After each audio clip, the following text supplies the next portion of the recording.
நாம் பல ஆண்டுகள் நோயில்லாமல் உடலில் நோய் எதிர்ப்பு சக்தியுடன் வாழ வேண்டும் என்றால் மூலிகைகளின் பயன்பாடுகளை அறிந்து அவற்றை முறையாக பயன்படுத்த வேண்டும் என்கிறார் டாக்டர் கௌதமன் அவர்கள்.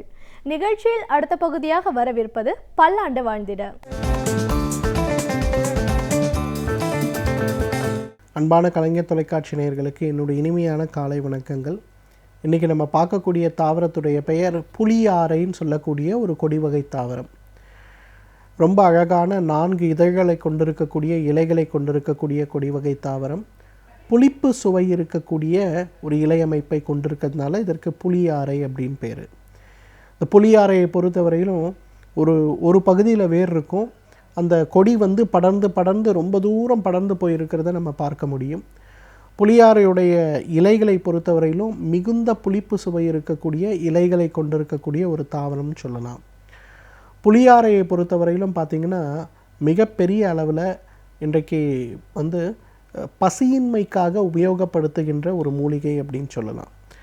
இன்றைக்கு ஒரு 100 பேரை கூப்பிட்டு அந்த 100 பேரில் எத்தனை பேர் பசிச்சு சாப்பிட்றீங்க அப்படின்னு ஒரு கேள்வியை கேட்டோம்னா ஒரு 2 பேர் 3 பேர் தான் சொல்லுவாங்க நாங்கள் பசிச்சு சாப்பிட்றோன்னு. மீதி பேர் யாருமே நம்ம இன்றைக்கு ஒரு இயந்திரத்தரமான வாழ்க்கையில் இருக்கிறதுனால காலையில் 9 மணிக்கு ஒரு பிரேக்ஃபாஸ்ட்டு, 1 மணிக்கு ஒரு லஞ்சு, 7 to 8 மணிக்கு திருப்பி ஒரு டின்னர், மெஷின் மாதிரி 11 மணிக்கு ஒரு டீ, திருப்பி 4 மணிக்கு ஒரு டீ அப்படின்னு ஒரு மிருகம் போல் ஒரு அந்த உணவுடைய பசியை அறியாமல் ருசியை அறியாமல் சாப்பிடுகின்ற ஒரு வழக்கத்தை தான் வச்சுருக்கோம். அதனால தான் பார்த்திங்கன்னா இன்றைக்கு வயதுக்கு ஏற்றற்போல் வருகின்ற வியாதிகளை விடுத்து மிகப்பெரிய வியாதிகள்லாம் சின்ன வயசில் ஏற்படுறதே நம்ம பார்க்குறோம். 90% பார்த்திங்கன்னா இதய சம்பந்தப்பட்ட கோளாறுகள் 40 வயதிலிருந்து 45க்குள்ளே ஏற்படுது. ஈரல் புற்றுநோய்கள் அல்லது ஈரல் சம்பந்தப்பட்ட கோளாறுகள் 38லிருந்து 48க்குள்ளே ஏற்படுறதை நம்ம பார்க்குறோம். இதுக்கெல்லாம் காரணம் என்னென்னா பசி ஏன் நமக்கு எடுக்கலை அப்படிங்கிற ஒரு கேள்வியை நம்ம கேட்டுக்கொள்வதே கிடையாது. ஏதோ ஒன்று சாப்பிட முடியுதா, 4 இட்லி 5 இட்லி டேங்க் மாதிரி போட்டுகிட்டே இருக்கும். இரண்டாவது, நம்ம வீட்டில் இருக்கக்கூடிய வாட்டர் டேங்க்கு கூட நம்ம 3 மாதத்திற்கு ஒரு முறை முறையாக அதை சுத்தம் செய்து அதுக்கு தேவையான மருந்துகளை இட்டு அதை காக்கிறோம். ஆனால் பல 1000 100 வருடங்களாக இருக்கக்கூடிய நம்மளுடைய உடல் 80 வயசு 90 வயசில் இருக்கவங்களாம் எவ்வளோ பேர் இருக்காங்க. அவங்கெல்லாம் 3 மாதத்துக்கு ஒரு முறை இந்த டேங்க்கு வயிறை க்ளீன் பண்ணோன்னு ஏதாவது ஒரு முயற்சி நம்ம எடுக்கிறோமா? அதுவும் நம்ம எடுக்கிறது இல்லை. அதனால தான் பார்த்திங்கன்னா இன்றைக்கு பசியின்மை ருசியின்மைன்னு சொல்லக்கூடிய 2 பிரச்சனை நம்மளை பாதிக்குது. பசியின்மை அப்படிங்கிறது லாஸ் ஆஃப் அப்பிடைட்னு சொல்லுவோம். ருசியின்மை அப்படின்னு சொல்கிறது இன்றைக்கு அனோராக்சியான்னு சொல்லுவோம். இன்றைக்கி நம்ம ஊரில் இந்த நோய் ரொம்ப பிரபலம் இல்லை. பட் அமெரிக்கா நீங்கள் போனீங்கன்னா இளம் பெண்களில் 16லிருந்து 40 வயதுக்கு இருக்கக்கூடிய பெண்களில் 12% பேர் பாதிக்கப்படக்கூடிய மிகப்பெரிய நோய் எதுன்னு கேட்டிங்கன்னா இந்த ருசியின்மை சம்மந்தப்பட்ட பிரச்சனை தான். எதை சாப்பிட்டாலும் பிடிக்காது, நல்லா பசி இருக்கும், போய் உட்காருவாங்க, சாப்பிட்ணுன்னு சாப்பாடு எடுத்து வாயில் வைப்பாங்க. ஒரு 4 இட்லி இன்றைக்கி சாப்பிட்லான்னு நினச்சிட்டு போய் உட்காந்து சாப்பிட்டு வாயில் வச்சா ஒரு இட்லி சாப்பிட்டோன்னா வயிறு நிரம்பிடும். அதுக்கு மேலே ஒரு வாய் வச்சோன்னா உடனே வாமிட்டிங் சென்சேஷன் வரும், சாப்பிட முடியாது, அப்படியே ஒதுக்கி வச்சுருவாங்க. இது ஒரு நாளைக்கு ஒரு வேளை நடக்குமானா கிடையாது, 3 வேளை 4 வேளை, 2 நாள் சாப்பிடல 3ஆவது நாள் சாப்பிட்ற இதே பிரச்சனை தான் ஏற்படும். இந்த மாதிரி ஏற்படக்கூடிய எல்லா விதமான பிரச்சனைகளுக்கும் காரணம் என்ன அப்படின்னு பார்க்கும்போது இந்த பசியின்மை தான் காரணம், ருசியின்மை தான் காரணம். இந்த 2 பிரச்சனையுமே நீக்கக்கூடிய சக்தி இந்த புளியாரைக்கு உண்டு. பாரம்பரிய மருத்துவத்தில் பார்த்திங்கன்னா குறிப்பாக ஆயுர்வேத சித்த மருத்துவத்திலாம் புளியாரையிலிருந்து தயாரிக்கக்கூடிய நெய்யே இன்றைக்கு வணிக ரீதியாக கிடைக்கக்கூடியதை நம்ம பார்க்குறோம். அந்த புளியாரையிலிருந்து கிடைக்கக்கூடிய நெய் நல்ல புளிப்பு சுவை இருக்கக்கூடிய ஒரு நெய். ஒரே ஒரு தேக்கரண்டி 5 மில்லி எடுத்து காலையில் வெறும் வயிற்றில் ஒரு தேக்கரண்டி, அது பின்னாடி ஒரு அரை கிளாஸ் வெந்நீர் குடிக்கணும். அதன் பிறகு அரை மணி நேரத்துக்கு எதுவுமே சாப்பிடக்கூடாது. ஒரு 3 மாதங்கள் இந்த புளியாரையிலிருந்து கிடைக்கக்கூடிய இந்த ஒரு நெய்யை மட்டும் நீங்கள் சாப்பிட்டு பாருங்கள். உங்களுக்கு பசி ரொம்ப அழகாக வேலைக்கு டான் எடுக்கிறத பார்க்க முடியும். சாப்பிட்ட உணவு நல்ல ஜீரணமாகிறத பார்க்க முடியும். மலம் நன்றாக உடலிலிருந்து கழிந்து போவதை பார்க்க முடியும். இது எல்லாத்தையும் விட முக்கியம் ருசி இருக்கும். இன்றைக்கு நிறைய பேர் பார்த்திங்கன்னா பெண்கள், குறிப்பாக இந்த மெனோபாஸ் வர பெண்கள் நிறைய பேருக்கு பார்த்திங்கன்னா எனக்கு எதை பார்த்தாலும் பிடிக்கல, எதை சாப்பிட்டாலும் எனக்கு மண் மாதிரி தான் இருக்குதுன்னு சொல்லுவாங்க. சர்க்கரை நோயாளிகள் நிறைய பேர் அப்படி சொல்லுவாங்க. ஸ்ட்ரோக் வந்துட்டு மூளைக்கான மருந்து சாப்பிடுபவர்கள் நிறைய பேர் அந்த மாதிரி பிரச்சனை இருக்குது சொல்கிறத நம்ம கேட்குறோம். ஸோ இந்த மாதிரி பிரச்சனைகளை எல்லாம் குணப்படுத்தக்கூடிய ஒரு மிகச்சிறந்த மருந்து என்னன்னு கேட்டிங்கன்னா இந்த புளியாரை தான். புளியாரையிலிருந்து எடுக்கக்கூடிய சாறு அல்லது புளியாரை நெய் இன்றைக்கு வணிக ரீதியாகவே கிடைக்குது. அந்த புளியாரை நெய்யை வந்து 1 ஸ்பூன் காலையில் ஒரு வேளை, இரவு ஒரு வேளை உணவுக்கு முன்பு எடுத்தாலே மிக வேகமாக பசியின்மை, ருசியின்மை சம்பந்தப்பட்ட பிரச்சனைகள் குறைந்து போகிறத பார்க்கலாம். பெண்களுக்கு ஏற்படுகின்ற ஒரு குறிப்பிட்ட பிரச்சனை என்னன்னு கேட்டிங்கன்னா, இரும்பு சத்து குறைபாடுன்னு சொல்லக்கூடிய ஹீமோகுளோபினோடைய அளவில் ஒரு மிகப்பெரிய குறைபாடு இருக்கும். சார் நான் அயன் டானிக் குடிக்கிறேன், நிறைய கீரை சாப்பிட்றேன், இரும்பு சத்து இருக்க மாத்திரை சாப்பிட்றேன், எதை சாப்பிட்டாலும் என்னோடய ஹீமோகுளோபின் 9க்கு மேலே போல், 8க்கு மேலே போல், எப்போ டாக்டர்கிட்ட போனாலும் நீங்கள் இதை சாப்பிடுங்க அதை சாப்பிடுங்க, இந்த ஹீமோகுளோபினை இன்க்ரீஸ் பண்ணுங்கள், அப்போ தான் அவங்க பிரச்சனை தீருங்கிறாங்க. ஆனால் எனக்கு தீரவே மாட்டேங்குது அப்படின்னு சொல்லக்கூடிய நிறைய பெண்களை நம்ம இன்றைக்கு பார்க்குறோம். அந்த பெண்களுக்கு ஒரு மிகச்சிறந்த மருந்து எதுன்னு கேட்டிங்கன்னா அந்த புளியாரையிலிருந்து செய்யக்கூடிய நெய் தான். அந்த நெய்யை ஒரு 5 மில்லி அளவுக்கு காலை, மதியம், இரவு 3 வேளையும் உணவுக்கு 1 மணி நேரத்திற்கு முன்பு வெந்நீரோடு அல்லது இளம் சூடான பாலில், பசும் பாலில் கலந்து சாப்பிட்டு பாருங்கள். ஒரு 3 மாதம் சாப்பிட்ட பிறகு உங்களுடைய ஹீமோகுளோபின் எடுத்து பார்த்திங்கன்னா குறைந்த 12ஆவது இருக்கும். அந்த அளவுக்கு தானாக இம்ப்ரூவ் ஆகிறத பார்க்கலாம். இத்தனைக்கும் இந்த புளியாரை நெய் வந்து அவ்வளவு விலை அதிகமான பொருள் கூட கிடையாது. ஒரு மாதத்திற்கு இருக்கக்கூடிய மருந்தே வந்து 1000 ரூபாய்க்குள்ளே தான் வரும்னு நினைக்கிறேன். ஸோ எதுக்கு இதை சொல்கிறேன்னா, இன்றைக்கு வந்து இரும்பு சத்துக்கான மாத்திரைகள், அதற்கான டானிக்கு, அதே போல் அதற்கான மற்ற மருந்துகள், ஃபோலிக் ஆசிட் சம்பந்தப்பட்ட மாத்திரைகள்னு மாதத்திற்கு 3-4000 செலவு செய்து கூட உடல் குணப்படுத்த முடியாமல் இருப்பவர்கள் யாராக இருந்தாலும் அவங்க இந்த புளியாரை நெய்யை உபயோகப்படுத்தினாலே உடலில் நல்ல மாற்றம் ஏற்படுவதை பார்க்க முடியும். கடுமையான முட்டு வலி, எனக்கு வந்து காலையில் எழுந்தேன்னா என் மூட்டெல்லாம் ரொம்ப ஸ்டிஃப் ஆகிடுது, கை கால்களை நகர்த்தக்கூட முடியல அப்படின்னு சொல்கிறவங்க நிறைய பெண்கள் இருக்காங்க. ரொமட்டாய்டு ஆர்த்ரைட்டிஸ் சம்மந்தப்பட்ட பிரச்சனை இருக்குது, சிக்குன்குனியா சம்மந்தப்பட்ட காய்ச்சல் இருக்குது, அதனால் எனக்கு முட்டு வலி ஏற்படுகிறது அப்படின்னு சொல்லக்கூடிய பெண்களும் நிறைய பேர் இருக்காங்க. அவங்கெல்லாம் என்ன பண்ணலான்னா, இந்த புளியாரையிலிருந்து எடுக்கக்கூடிய இலையை நன்றாக கசக்கி அதிலிருந்து ஒரு தண்ணீர் மாதிரி வெண்மை நிறமாக வடியும், கட்டுமையான புளிப்பு இருக்கக்கூடிய ஒரு எண்ணெய், ஒரு தண்ணீர் அது. அந்த தண்ணீரை சிறிதளவு மஞ்சள் கலந்து லேசாக சூடு பண்ணிவிட்டு எந்தெந்த முட்டுகள்லாம் வலி இருக்கோ அந்த முட்டுகள்லாம் தடவிட்டு ஒரு 1 மணி நேரம் அப்படியே விட்டுருங்க. அப்புறம் வெந்நீர் வச்சு காலை கழுவிடுங்க. ஒரு 3 மாதம் இதை யூஸ் பண்ணி பாருங்கள். அந்த காலையில் வர ஸ்டிஃப்னஸோடைய அளவு குறையிறத பார்க்கலாம், வலிகளுடைய அளவு கணிசமான அளவு குறையிறத பார்க்கலாம். ஏன்னா முட்டுகளில் இருக்கக்கூடிய இன்ஃப்ளமேஷனை வெளிப்புறத்திலிருந்து குறைப்பதற்கு இந்த புளியாரைக்கு சக்தி உண்டு. அதே போல் மலச்சிக்கலை நீக்கக்கூடிய ஒரு குணம் உண்டு, வயிற்றில் இருக்கக்கூடிய புழுக்களை நீக்கக்கூடிய ஒரு குணம் உண்டு. இன்றைக்கு கிராமங்களில் குறிப்பாக கம்பம், தேனி, திண்டுக்கல், போடி இந்த பகுதிகளெலாம் பார்த்திங்கன்னா இந்த புளியாரையை மாதத்திற்கு ஒரு முறை உணவாக பயன்படுத்துகின்ற ஒரு வழக்கமே வைத்திருக்காங்க. ரொம்ப நேக்காக செய்வாங்க. அந்த இலையை எடுத்து நல்லா நெருப்பில் காட்டுவாங்க. காட்டின பிறகு பச்சையாக இருக்க அந்த இலை வந்து ரொம்ப மஞ்சள் நிறமாக மாறிடும். அதன் பிறகு அதை வந்து எடுத்து கட் பண்ணிவிட்டு பருப்பில் போட்டு அதை நல்லா வேக வச்சு கடைந்து அந்த பருப்பு கலந்த புளியாரை உணவை வந்து சிறிதளவு நெய் சேர்த்து மாதத்திற்கு ஒரு முறை சாப்பிடுவாங்க. அதுக்கு மேலே சாப்பிட மாட்டாங்க. கடுமையான புளிப்பு உடல் சூடு அதிகரிக்கும் அப்படிங்கிறதுனால அதுக்கு மேலே சாப்பிட மாட்டாங்க. அந்த மாதிரி எதுக்கு சாப்பிடுவாங்கன்னு கேட்டிங்கன்னா, அந்த மாதிரி சாப்பிடும்போது அடுத்த நாள் மோஷன் போகும்போது நீங்கள் பார்த்தீங்கன்னா வயிற்றில் இருக்கக்கூடிய பூச்சிகள் எல்லாம் கிடுகிடுன்னு வெளியில் வந்து விழுறத பார்க்க முடியும். குறிப்பாக குழந்தைகளுக்கு இந்த புளியாரை கலந்த அந்த ஒரு சாப்பாடை வந்து கொடுக்கறத நான் நிறைய பார்த்துருக்கேன்.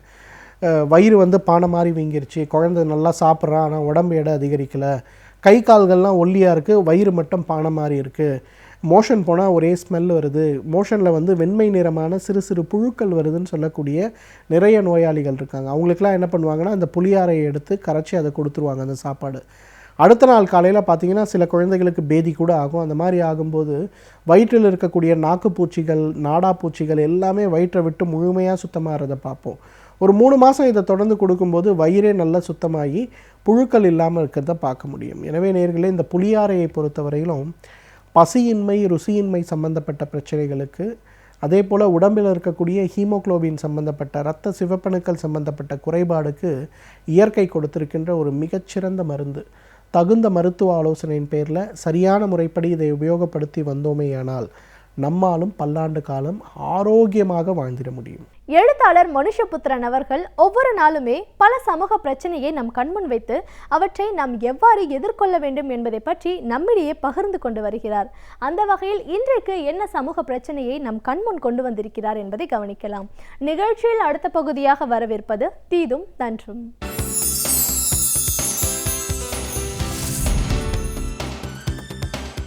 வணக்கம் நண்பர்களே, இன்னும் ஒரு இனிய காலை பொழுதில் தீதும் நன்றும் நிகழ்ச்சியில் உங்களை சந்திப்பதில் மிக்க மகிழ்ச்சி அடைகிறேன். பொதுவாக சமீப காலமாக பல்வேறு விதமான ஒரு சர்ச்சைகளை ஏற்படுத்தக்கூடிய ஒரு விஷயம் என்பது அந்தரங்க புகைப்படங்கள் தொடர்பான விஷயம், அந்தரங்க வீடியோ காட்சிகள் தொடர்பான ஒரு விஷயம். சில பிரபலமான மனிதர்களுடைய புகைப்படங்களோ வீடியோ காட்சிகளோ அவர்கள் எந்த துறையை சேர்ந்தவர்களாக இருந்தாலும் சரி, அது தமிழ்நாட்டிலோ இந்தியாவிலோ அல்லது உலகத்தில் அமெரிக்கா போன்ற நாடுகளிலோ எங்கு வெளிவந்தாலும் அது ஒரு மிகப்பெரிய ஒரு பரபரப்பை சர்ச்சையை ஏற்படுத்துகின்றன. ஒட்டுமொத்த சமூகமுமே அதை பற்றி விவாதிக்கிறது. தமிழகத்திலும் கூட அப்படிப்பட்ட விவாதங்கள் தொடர்ந்து நடந்து கொண்டே இருக்கின்றன. அதே சமயத்தில் இணைய உலகத்தில் ஒரு நாளைக்கு பல லட்சம் நிர்வாண புகைப்படங்கள், அதேபோல் நிர்வாண வீடியோ காட்சிகள், ஆபாசமான வீடியோ காட்சிகள், குழந்தைகளை வைத்து எடுக்கப்பட்ட வீடியோ காட்சிகள், லட்சக்கணக்கான காட்சிகள் அரங்கேற்றப்பட்டு கொண்டே இருக்கின்றன. அந்த படங்களை எடுத்தவர்கள் யார்? அந்த படங்களில் இருப்பவர்களுடைய விருப்பங்களுக்கு உட்பட்டவை எடுக்கப்பட்டனவா, அவர்களுக்கு தெரியாமல் எடுக்கப்பட்டனவா என்பதை பற்றி இந்த சமூகம் பெரிதாக கவலைப்படுவது கிடையாது, அச்சப்படுவது கிடையாது.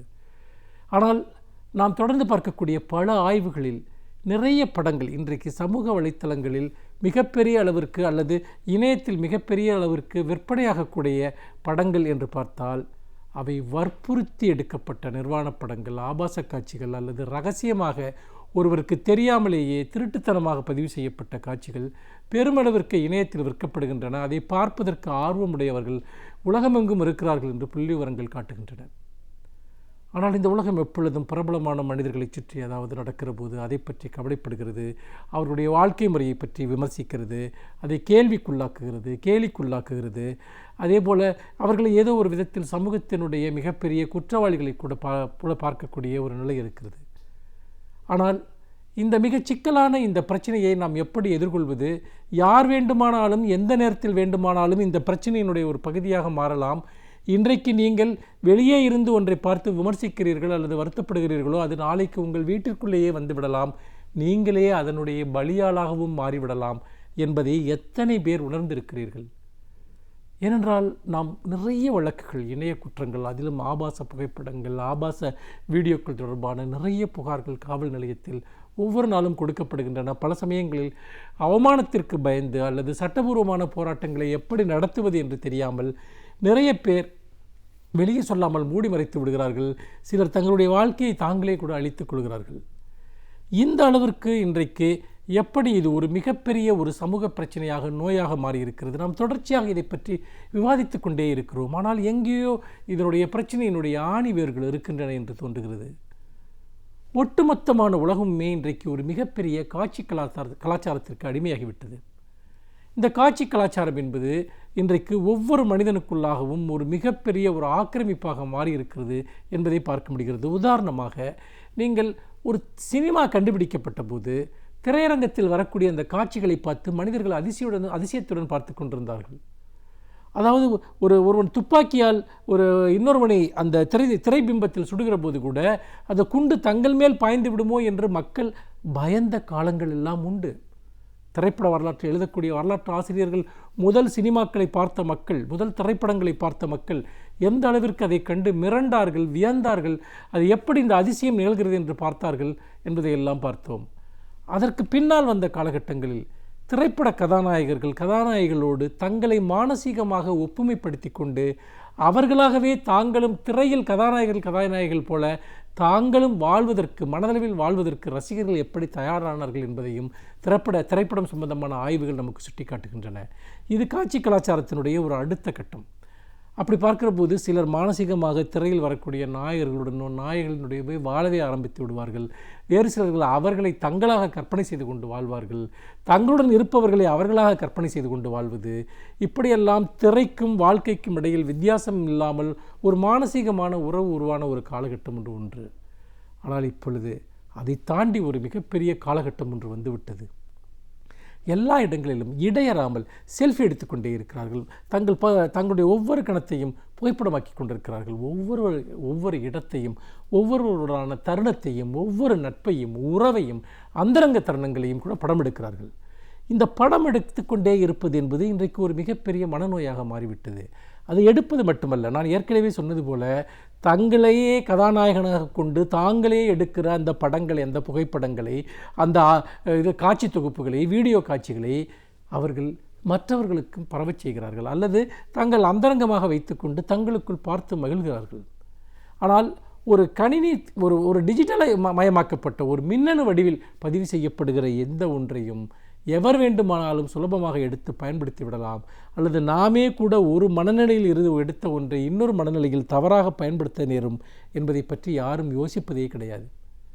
நிறைய இடங்களில், உதாரணமாக காதலர்களாக இருக்கக்கூடியவர்கள், அவர்கள் மிக நெருக்கமான ஒரு தருணங்களில் இருந்த அந்த காட்சிகளை அவர்கள் விளையாட்டாகவோ அல்லது ஒரு நினைவை பதிவு செய்து வைத்துக் கொள்வதற்காகவோ புகைப்படம் எடுக்கிற அந்த பழக்கம் இப்பொழுது நிறைய பேரிடம் வந்துவிட்டது. ஆனால் பிறகு அவர்களுக்கிடையே பிரிவு வந்துவிட்டால் யாரோ ஒருவர் இன்னொருவருக்கு எதிராக அதை பயன்படுத்துவது என்கிற ஒரு போக்கு இன்றைக்கு பரவலாகி அதன் மூலமாக நிறைய பேருடைய வாழ்க்கையை சீர்குலைந்து போய்விட்ட காட்சியை நாம் பார்க்கிறோம். இது ஒரு புறம். இன்னொரு புறம் நீங்கள் பார்த்தீர்கள் என்று சொன்னால், மற்றவர்களுடைய அந்தரங்கங்களை திருடுவது, மற்றவர்களுடைய அந்தரங்கங்களை உற்று நோக்குவது ரகசிய கேமராக்களின் வழியாக, அல்லது மற்றவர்கள் கவனக்குறைவாக இருக்கிற போது இது போன்ற காட்சிகளை பதிவு செய்து அவற்றை ஒரு சந்தை பொருளாக்குவது, விற்பனை பொருளாக்குவது, இது இன்றைக்கு ஒரு மிகப்பெரிய மனநோயாக மாறிவிட்டது. இதனுடைய ஒரு உச்சக்கட்ட போக்காகத்தான் நான் என்ன பார்க்கிறேன் என்று சொன்னால், இன்றைக்கு ஆபாச படங்களை பார்த்து கொண்டிருந்த பலர் இன்றைக்கு அந்த படங்களினுடைய நடிகர்களாக அவர்களே மாறி, அவர்களே செல்ஃபோன் கேமராக்களில் தங்களை படம் எடுத்துக்கொண்டு அவற்றை விளையாட்டாக பதிவு செய்து கொண்டு, பிறகு அந்த செல்ஃபோனையோ கேமராவையோ எங்காவது பழுது நீக்க கொடுக்கும் போதோ, அல்லது ஒரு விளையாட்டாக அந்த காட்சிகளை தனக்கு நெருக்கமானவர்கள் என்று சொல்லி யாரிடமாவது பகிரும் போதோ அவை அவர்களால் கைப்பற்றப்பட்டு அதற்கு பிறகு அவை சமூக வலைத்தளங்களிலோ அல்லது வேறு விதமாகவோ பரவலாகி மிகப்பெரிய குழப்பங்கள், மிகப்பெரிய அளவிற்கான பிரச்சனைகள் உருவெடுக்கின்றன. இது இடையறாத ஒரு மிகப்பெரிய பிரச்சனையாக மாறி இருக்கிறது என்பது மட்டுமல்ல, ஆய்வாளர்கள், இது தொடர்பான ஊடக ஆய்வாளர்கள் என்ன சொல்கிறார்கள் என்றால், இந்த போக்கு என்பது இன்னும் பெரிதாக போகிறது. இன்னும் ஏராளமானோரை பற்றி ஏராளமான காட்சி துணுக்குகள் இடைவிடாமல் வெளிவரப்போகின்றன. ஏனென்றால் இதில் ஹேக்கர்ஸ் என்று சொல்லக்கூடிய மற்றவர்களுடைய இரகசிய கணக்குகளில் ஊடுருவி அந்தரங்கங்களை திருடுகிறவர்கள், தற்செயலாக திருடுகிறவர்கள், விளையாட்டாக பகிர்ந்தவற்றை துர்நோக்கத்துடன் பயன்படுத்துகிறவர்கள் என்று மிகப்பெரிய அளவிற்கு இன்றைக்கு இது ஒரு பிரச்சனையாக மாறிக்கொண்டிருக்கிறது என்கிற நிலையில் ஒரு கடுமையான எச்சரிக்கை எல்லாம் சமூக ஆய்வாளர்களால் விடுக்கப்படுகிறது. அது என்னவென்று சொன்னால், முடிந்த வரைக்கும் நீங்கள் மின்னணு வடிவத்தில் உங்களுடைய அந்தரங்கமான தருணங்களை பதிவு செய்யாதீர்கள். அது கணவன் மனைவியாக இருந்தாலும் சரி, காதலர்களாக இருந்தாலும் சரி, அல்லது நெருக்கமான நண்பர்களாக இருந்தாலும் சரி, நீங்கள் அந்தரங்கம் என்று நினைக்கக்கூடிய எதையும் நீங்கள் காட்சிப்படுத்தாதீர்கள். அது வீடியோவிலோ புகைப்படத்திலோ அப்படி பயன்படுத்துவது என்பது உங்களுக்கு ஒரு மிகப்பெரிய அளவிற்கான அபாயங்களை உங்கள் வாழ்க்கையில் கொண்டு வரும் என்று இதை ஒவ்வொரு சாமானிய மனிதனும் தன்னுடைய நினைவில் வைத்திருக்க வேண்டும். இதுபோன்ற செய்திகள் வருகிற போது எந்த அளவிற்கு நாம் எச்சரிக்கையாக இருக்க வேண்டும் என்பதை பற்றிய விழிப்புணர்ச்சி இன்று இல்லை. நாம் என்ன நினைக்கிறோம் என்று கேட்டால், யாரோ சிலருடன் நாம் இன்றைக்கு இருக்கிறோம், உணர்வுபூர்வமாக நெருங்கி இருக்கிறோம். ஆனால் எல்லா உறவுகளுமே ஒரு தற்காலிகமான உறவுகளாக மாறிக்கொண்டிருக்கக்கூடிய ஒரு உலகத்தில், அல்லது எவருடைய அந்தரங்கத்தில் வேண்டுமானாலும் யார் வேண்டுமானாலும் ஊடுருவலாம் என்கிற நிலையில் காட்சிப்படுத்தாதீர்கள், எதையும் பதிவு செய்யாதீர்கள். நினைவுகளை உங்கள் மனதளவில் வளர்த்திடுங்கள். அப்படி இல்லாமல் அவற்றை ஆவணப்படுத்த அது ஒரு மிகப்பெரிய அளவிற்கான சமூக நெருக்கடிகளை, அவருடைய சமூக வாழ்க்கையில் அவருடைய அந்தஸ்தை சீர்குலைப்பதாக, தனிப்பட்ட வாழ்க்கையில் அவருடைய ஒரு நலன்களை பாதிப்பதாக மாறிவிடும். ஆகவே இளைஞர்கள், பெண்கள் அல்லது வயதானவர்கள், எந்த சமூக மட்டத்தினர் எவராக இருந்தாலும் சரி, கேமராக்கள் முன்னால் நிற்பதற்கு முன்னால் அச்சப்படுங்கள். கேமராக்களுடைய வெளிச்சம் உங்கள் மீது படுகிறதா என்று எப்பொழுதும் எச்சரிக்கையுடன் இருங்கள். ஏதாவது ஒரு கேமரா உங்களை பார்த்து கொண்டிருக்கிறதா என்பதை பற்றி கவனமாக இருங்கள். அப்படி இருந்தால் மட்டும்தான் குறைந்தபட்சமாக நம்முடைய கௌரவத்தையும் கண்ணியத்தையும் காப்பாற்ற முடியும் என்பதை மறந்து விடாதீர்கள். மீண்டும் இன்னும் ஒரு புதிய சிந்தனையோடு உங்களை சந்திக்கிறேன். நன்றி, வணக்கம். ஒவ்வொரு துறையிலிருந்து சாதித்த பல வல்லுநர்கள் அவர்களின் அனுபவங்களை நம்மோடு பகிர்ந்து கொள்ளும் பொழுது நம் வாழ்க்கையிலும் சாதிப்பதற்கான வழிகள் நமக்கு கிடைக்கின்றன. அந்த வகையில் இன்றைக்கு நாம் சந்திக்கவிருக்கும் சிறப்பு விருந்தினர் எந்த துறையிலிருந்து வந்து என்ன பயனுள்ள தகவல்களை நம்மிடையே பகிர்ந்து கொள்ள இருக்கிறார் என்பதை கவனிக்கலாம். நிகழ்ச்சியில் அடுத்த பகுதியாக வரவிருப்பது சிறப்பு விருந்தினர்.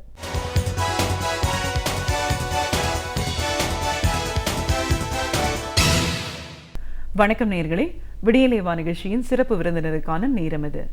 இன்றைய சிறப்பு விருந்தினர் தொல்லியல் கல்வெட்டு ஆய்வாளர் திரு தமிழ் புகழேந்தி. ஒரு ஆய்வாளர் அப்படிங்கிற முறையில் தமிழ் மொழியோட சிறப்புகள், இதோட தொன்மை என்ன, மனிதன் முதலில் பேசிய மொழி தமிழ் அப்படின்னு சொல்லும்போது இதற்கான வரலாற்று ஆய்வுகள் எவ்வளோ தூரம் இன்னைக்கு நம்மளுக்கு கிடைச்சிருக்குன்னு பல தகவல்களை நாம் அவர்கிட்ட கேட்டு தெரிஞ்சுக்கலாம். வணக்கம் சார். வணக்கம். ஒரு தொல்லியல் கல்வெட்டு ஆய்வாளராக முதல்ல எங்கள் நிகழ்ச்சிக்கு உங்களை நாங்கள் வரவேற்கிறோம் சார்.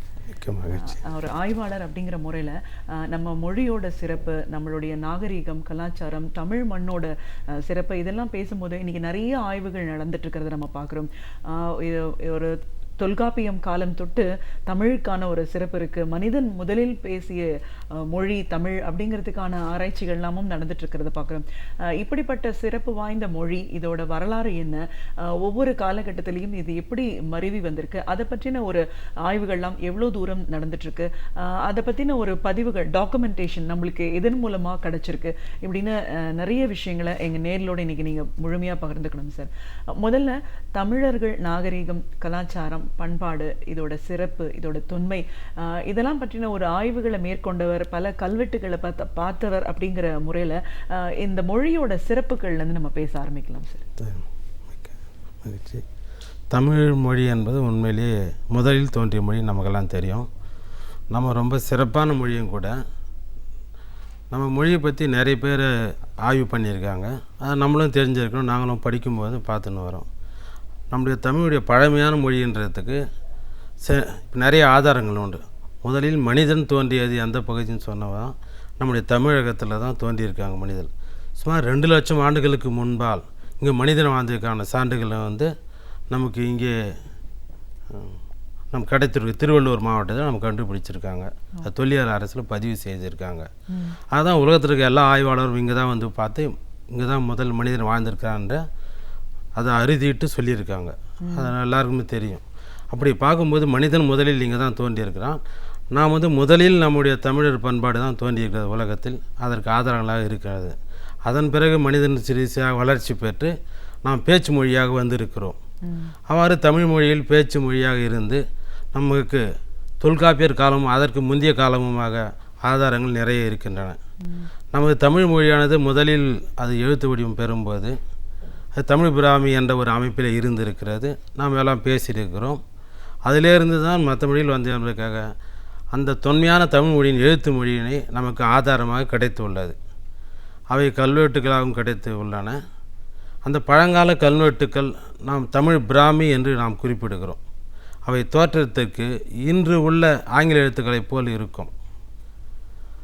அசோகர் காலத்திற்கும் முந்தைய கல்வெட்டுகளிலும் அந்த எழுத்துக்களையே பயன்படுத்தியிருக்கிறார்கள். பிராகிருதம் என்று சொன்ன அந்த மொழி காலத்திலையும் தமிழ் பிராமியத்திலே பயன்படுத்துகிறார்கள். அப்போது தமிழ் மொழி முதலில் தோன்றிய மொழி என்பதற்கு ஆதாரமாக இந்த எழுத்து வடிவங்கள் நமக்கு கிடைக்கின்றன. அவை கல்வெட்டு மூலமாக நாம் இருக்கிறோம். மதுரையை சுற்றியுள்ள 75 இடங்களுக்கு மேற்பட்ட இடங்களில் தமிழ் பிராமி கல்வெட்டுக்கள் உள்ளன. இவைகளும் நமக்கு முக்கிய ஆதாரங்களாக நமக்கு திகழ்கின்றன. இவை மூலமாக தமிழ் மொழி தான் முதலில் தோன்றியது என்பதும் தமிழ் மொழி தான் எழுத்து வடிவம் முதலில் பெற்றுகிறது என்பதும் முக்கிய ஆதாரங்களாக நமக்கு கிடைத்துள்ளன. இப்போது மொழி பற்றி பேசும்போது இதை வகைப்படுத்தி சொல்லலாம். அது மருவி அது ஒவ்வொரு காலகட்டத்திலையும் இந்த மொழி மாற்றம் ஏற்பட்டிருக்கு அப்படின்னு சொல்லும்போது மற்ற மொழிகள் எல்லாமே அதற்கு ஒரு தாய்மொழியாக தமிழ் இருக்குது. ஒரு காலகட்டத்துக்கு அப்புறம் தான் சமஸ்கிருதம் வந்துச்சு, அதுக்கப்புறம் தான் இந்திய மொழிகள் எல்லாமே வந்துச்சு அப்படிங்கிறதுக்கான ஆய்வுகள் கூட நடந்திருக்கு அப்படின்னு சொல்கிறாங்க. இது எந்த அளவுக்கு உண்மை? இப்போது அந்த எழுத்து அமைப்பை பார்க்கும்போது தமிழ் மொழி முதலில் இருந்த அமைப்பும் அதன் பிறகு கல்வெட்டுகளிலே பொறிக்கப்பட்ட அது குறிப்பாக அசோகர் பிராமி என்று சொல்லப்பட்ட அவர்கள் எழுதின எழுத்துக்களும் அதே சாயலில் தான் உள்ளன. தமிழ் பிராமி எழுத்துக்களையோட அதன் பிறகு வந்த மன்னர்கள் எழுதிய எழுத்துக்கள் கூட அந்த பிராமி கல்வெட்டுகளில் தமிழ் மொழி ஒத்த மொழியை போல தான் உள்ளன. குறிப்பாக ஹரப்பா மொகஞ்சோதரா நாகரிக எழுத்துக்கள் கூட தமிழை ஒத்த மொழியை தான் இருக்கிறது. இருந்தாலும் படிக்கப்படவில்லை இன்னும் அந்த எழுத்துக்களை. மற்ற எழுத்துக்கள் ஒவ்வொரு மொழிக்கும் தமிழிலிருந்தே எழுத்துக்களை பெற்று அவர்கள் அந்த எழுத்து வடிவங்களை உருவாக்கி இருக்கிறார்கள். இதற்கு மிகவும் குறிப்பாக சாதவாகனர்கள் அவர்கள் பொறித்த காசுகளில் தமிழ் எழுத்துக்களையே அந்த பிராகிருத எழுத்துக்களுக்கும் அவர் குறியிட்டிருக்கிறார்கள். ஒரு பக்கம் ஒரே நாணயத்தில் ஒரு பக்கம் தமிழ் எழுத்துக்களும் தமிழ் வார்த்தைகளும், மறுபக்கம் அந்த பிராகிருத வார்த்தைகளும் அவர் பயன்படுத்தினார்கள். இதன் மூலமாக தமிழே இருந்து தான் பிராகிருதம் எழுத்தை பெற்றது உறுதியாகிறது. அந்த நாணயங்கள் நமது இங்கே நம் தொல்லியல் துறையிலே பாதுகாக்கப்பட்டிருக்கிறது. இங்கே இருக்கிற நாணயங்கள். அதேபோல் சமஸ்கிருதத்திலும் அந்த எழுத்து வடிவங்கள்லேருந்து தமிழ் பிராமி எழுத்துக்களிலிருந்து அது நம் கல்வெட்டுக்கள் மூலம் அறிந்து வருகிறோம்.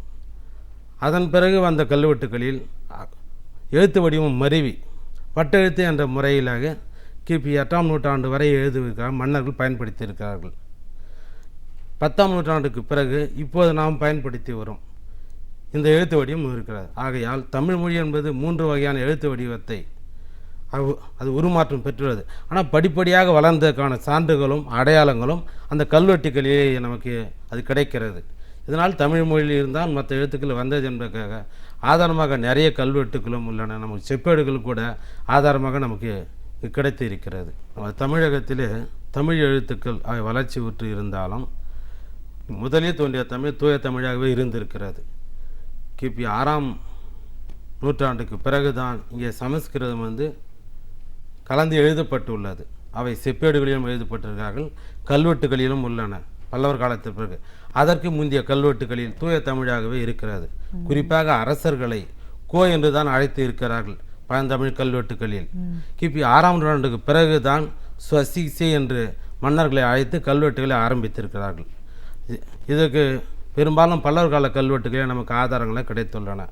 நமது தொண்டை மண்டலத்திலே நமது கல்வெட்டுகளில் சமஸ்கிருதம் மொழி என்பது 6ஆம் நூற்றாண்டுக்கு பிறகு வந்தமையால் தான் அதன் பிறகு எழுதும் எல்லா கல்வெட்டுகளிலும் இன்று வரையிலும் சமஸ்கிருத மொழி கலக்கப்பட்டுள்ளது தமிழிலே. இதை மன்னர்களும் வரவேற்றுகள். அவர்கள் அவற்றை தவறாக எடுத்துக்கொள்ளவில்லை. ஒரு மொழியை கலப்பு என்பது அவர்கள் மொழி, ஆனால் தமிழ் தூயத்தமாக இருந்திருக்கிறது. அவை தொடர்ந்து கடைபிடிக்கப்பட்டு உள்ளன. அது ஒரு கல்வெட்டு செப்பேடுகள் எழுதும்போது முதலில் சமஸ்கிருத வார்த்தையை ஆரம்பத்திற்கொண்டு அந்த கல்வெட்டு எழுதியிருக்கிறார்கள். அதையும் மன்னர்கள் ஆதரித்திருக்கிறார்கள். பழங்காலத்தில் மன்னர்கள் கல்வெட்டுகளையும் புலவர்களையும் ஆதரித்து இருந்தாலும் கூட இதை அவர்கள் தவறாக எடுத்துக்கொள்ளவில்லை. எழுத்துக்களை கலப்பதை அது சிறப்பாக தான் செய்து இருக்கிறார்கள். நாளடைவில் அவை வளர்ந்து இப்போதுதான் மற்ற மொழிகள் ஆதிக்கமாக கலந்து விட்டுள்ளன. இதற்கு காரணம் என்று சொன்னால் தமிழகத்தில் சுமார் 600 ஆண்டுகளுக்கு மேலாக அந்நியர்களின் ஆட்சி நடைபெற்றிருக்கிறது. அந்த காலகட்டத்தில் அவரது மொழி இங்கு கலக்கப்பட்டிருக்கிறது. அது இயற்கையை யாரும் மாற்ற முடியாது. வரலாறு என்பது இயற்கை முறையாக வந்தது. அவர்களின் ஆட்சி காலத்தில் ஒவ்வொரு ஆட்சியின் காலத்திலும் அவர்கள் மொழி சிறிதாக தமிழ் கலந்து உள்ளது. முகலாயர் காலத்தில் அவர்கள் மொழி கலந்திருக்கிறது. கடைசியாக ஆங்கிலேய காலத்தில் ஆங்கிலம் கலந்து நாம் அனைவரும் பேசுகிறோம். என்னையோடும் சேர்த்து தான். அதை தவிர்க்க முடியாத ஒரு காரணமாகிட்டு இந்த முறையில் பழங்காலத்தில் தமிழ் தூய்மையாக இருந்தாலும் தமிழ் எந்தவித கெடுதலும் இல்லாமல் சிறப்பாக இருந்தது. நாம் சுதந்திரம் அடைந்த பிறகுதான் தமிழில் மாற்றங்கள் ஏற்பட்டுள்ளன. நாம் பாதியாக குறைத்து விட்டோம். மற்ற மொழிகளை கலந்து தூய தமிழை நாம் இழந்து விட்டோம். மொழியை பொறுத்த வரைக்கும் பேசும்போது தமிழ் மொழியில் எண்கள் இல்லை அப்படின்னு சொல்கிறாங்களே, எப்படி சார்? அப்போ எண்ணிக்கை எல்லாம் எந்த மாதிரியான ஒரு கணக்கில் நம்ம? ஆமாம், நீங்கள் சொன்னது இல்லையா ஒரு சரியான கருத்து. தமிழ் மொழியில் எழுத்துக்கள் கிடையாது. அந்த எழுத்துக்களில் எண்கள் கிடையாது. எண்கள் உருவம் கிடையாது. எழுத்துக்களிலே எழுதப்பட்டு உள்ளது. இதற்கு ஆதாரமாக பல்லவர் கால செப்பேடுகளிலே குறிக்கப்பட்டுள்ளது. இப்போது நாம் பயன்படுத்தும் கா உ ஙா என்று உங்களுக்கு தெரியும். தமிழ் அவை எண்கள் என்று நீங்களாம் கருதி இருக்கிறீர்கள். அதை நாம் அவற்றை ஆய்வு செய்து பார்க்கும்போது அவை தமிழ் எண்கள் கிடையாது, சமஸ்கிருத கிரந்த எண்கள். கிரந்த மொழி தமிழ் கலந்தபோது அதனால் உருவாக்கப்பட்டவை. அவை நாம் தமிழ் என்று எவ்வளோ நாள் நாம் அனைவரும் அதை கருதி கொண்டிருந்தோம். அவை ஆய்வு செய்து பார்க்கும்போது அவை கிரந்த எண்கள் தான். தமிழில் எண்கள் கிடையாது. ஆனால் மதிப்பீட்டை எழுத்துக்களால் மிகவும் தெளிவாக எழுதியிருக்கிறார்கள். 1, 2, 5, 10, 100 என்பதை தெளிவாக எழுத்துக்களிலே எழுதப்பட்டிருக்கிறார்கள். அது உண்மை. இது எதை குறிக்கிறது என்றால் தமிழ் மொழி பழமையானது என்பதற்கு இவை அடையாளமாக இருக்கிறது. நமக்கு எண்கள் குறியீடு இல்லை என்றாலும் இதுதான் முதலில் தோன்றிய மொழி என்பதற்கு ஆதாரமாக அதுவும் ஒரு நமது முக்கிய ஆதாரமாக உள்ளது.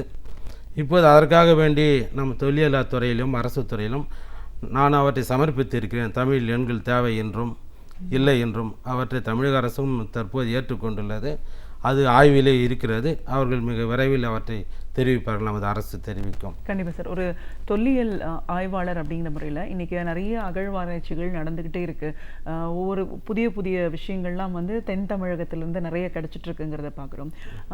நீங்கள் நேரடியாக போய் பார்த்த ஒரு கள ஆய்வினும் போது கண்டியூர் ஆய்வு சொல்லலாம். அந்த ஆய்வு நீங்கள் மேற்கொண்டதுக்கான காரணம் என்ன? அதன் மூலமாக வெளிவந்த தகவல்கள். நான் தொல்லிய மாணவராக பயின்றும் போது தமிழக அரசு தொண்டியூர் அங்கே அகழ்வு நடைபெற்றது.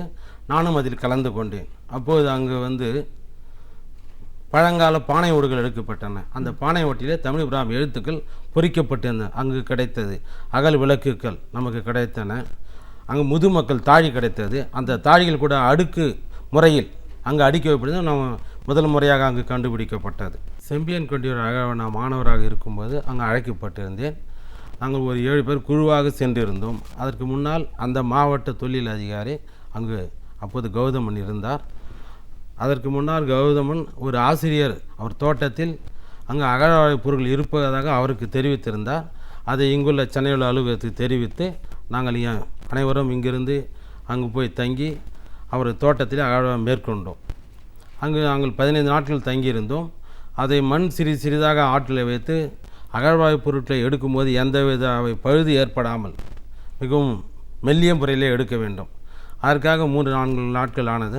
அதன் பிறகு அங்கு வந்து முதலாக அங்கு முதுமக்கள் தாழி கண்டெடுக்கப்பட்டது. அந்த தாழி அடுக்காக இருக்கும்போது அவற்றின் உள்ளே சாம்பல்கள் இருந்தன. அந்த முதுமக்கள் தாழி என்பது இறந்தவர்களின் சாம்பலை அதன் உள்ளே இட்டு அடக்கம் செய்திருக்கலாம். அந்த இடத்தில் 15க்கு மேற்பட்ட முதுமக்கள் தாய் கிடைத்தன. அனைவற்றிலும் சாம்பல்கள் தான் இருந்தன. ஆகையால் அவற்றை பார்க்கும்போது நிச்சயமாக இறந்தவர்களின் உடல்களை அவர்கள் எரித்து அதன் சாம்பலை உள்ளே இட்டு அங்கு புதைத்திருக்கலாம். அதற்கான அறிகுறிகள் நமக்கு அங்கு தென்பட்டன. மற்றும் பானை ஓடுகள் கிடைத்ததில் அவர்கள் பயன்படுத்திய அந்த உலோகங்கள், அந்த காலத்தில் கருவிகள், அவற்றை அவர்களுடன் சேர்த்து அடக்கம் செய்திருக்கலாம்.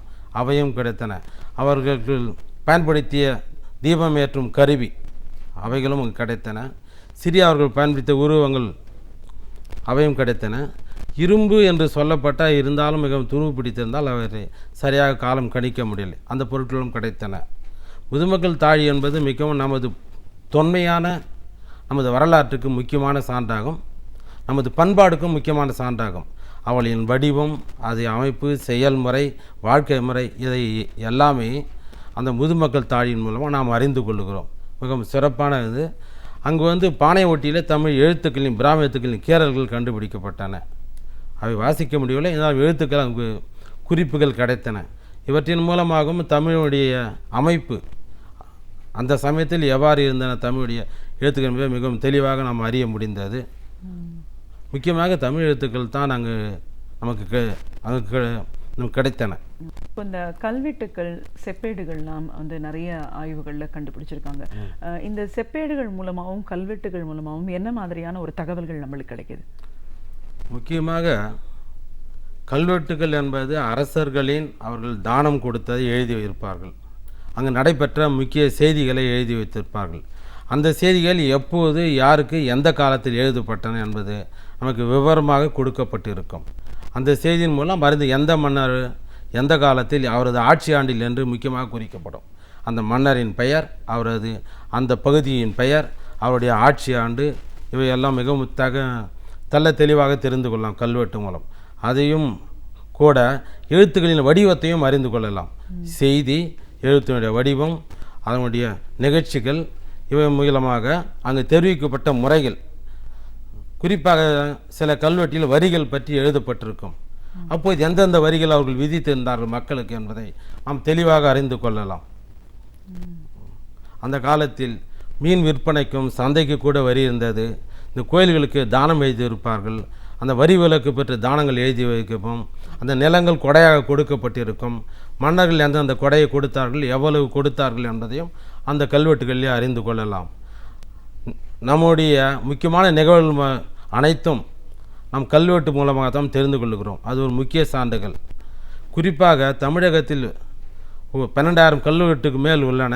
அவையெல்லாம் படிக்கப்பட்டும் உள்ளன, பதிவு செய்யப்பட்டும் உள்ளன. அவையின் மூலமாகவே நமது வரலாற்றை நாம் அறிந்து கொள்கிறோம். மன்னர்களின் வரலாற்றை அந்த கல்வெட்டுக்கு மூலம் தான் நமக்கு தெளிவாக அறிந்து கொள்கிறோம். எந்த மன்னன் எப்போது ஆட்சி செய்தார், அவருடைய தந்தை யார், அவருடைய மகன் யார் என்பதை கூட அந்த கல்வெட்டுகளை மிக சிறப்பாக அங்கு குறிப்பிட்டிருக்கிறார்கள். கல்வெட்டுகள் இல்லையென்றால் நமக்கு வரலாறு தெரிந்து இருக்காது. அதேபோல் செப்பேடுகள் என்பது முக்கியமாக தானத்தை பற்றி தான் இருக்கும். அவை இந்த பிராமணர்களுக்கும் கோயில்களுக்கும் கொடைகளுக்கும் கொடுத்தவை தான் செப்பேடுகள்.